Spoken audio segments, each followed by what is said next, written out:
Good morning and welcome to your Farm and Home Show. My name is Joanna Coles, and this morning we're visiting with Dr. Jonathan Larson. He's with the University of Kentucky. He's Extension Entomologist there. Good morning, Jonathan.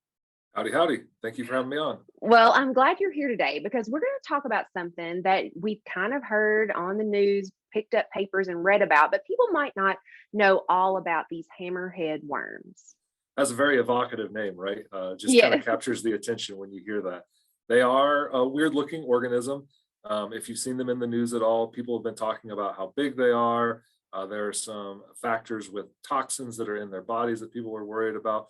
And then there's this thing out there about how you can chop them up and they'll turn into 10 new worms. So yeah, there's people asking lots and lots of questions about them. Have you seen one yourself though? I have not seen one myself. So where would these likely be? They are in Kentucky. We have had several samples sent to us over the last year and a half or so. People normally find these in and around the garden area or anywhere that's kind of dark and out of the way and moist. They like it to be really damp wherever they're going to live. They are slimy critters. They're predators of snails and slugs and earthworms. So they want to be in areas where those things also thrive. Okay, and you mentioned the size. Mhm. How big are they? They are routinely around 10 inches long. Some of them that we have seen samples of were around 12 inches, so they can be a full foot.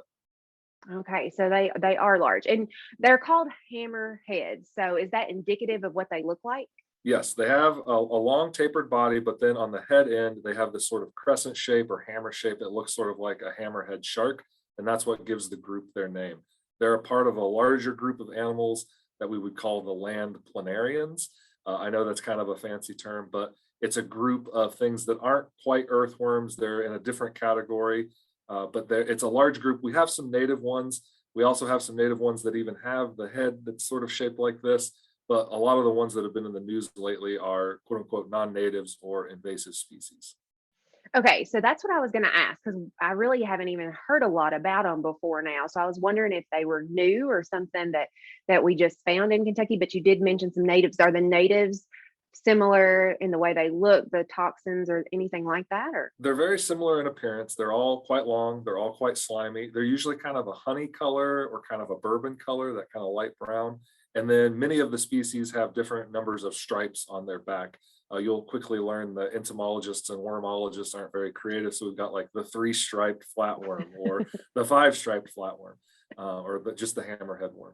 I'm not an expert on the native species. I do know that they're here and they have been here for obviously a long time and they have similar habits. But these invasive ones have captured people's attention because they are bigger, they're non-native, and they are being touted as this thing that may damage our earthworm populations. People are worried about what will happen to those beneficial decomposers. And then this tetrodotoxin that's also found in these non-native ones has captured people's imagination. Tetrodotoxin is what's found in pufferfish. That's very famous as a very potent toxin if you ingest it or injected with it. It's sort of seen in spy movies and things like that. It can stop your heart. Uh, the worms that have this in them, it's not enough to do anything to us really. If you touch one, if you accidentally graze one, nothing's really going to happen to you.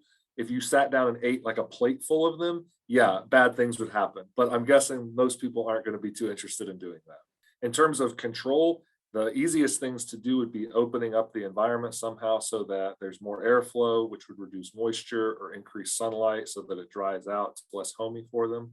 It's going to be hard to get rid of the things that they eat.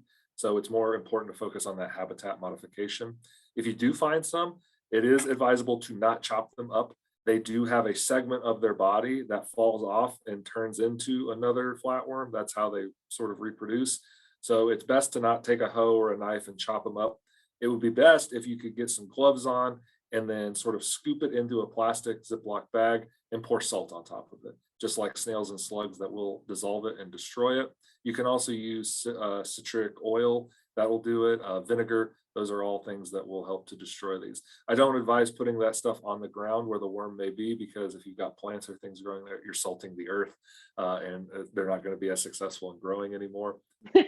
all right. Well, Jonathan, certainly appreciate the information. And if you have questions or you think that you might have found one, you can always contact your local extension office for more information. Thanks for watching and have a great day.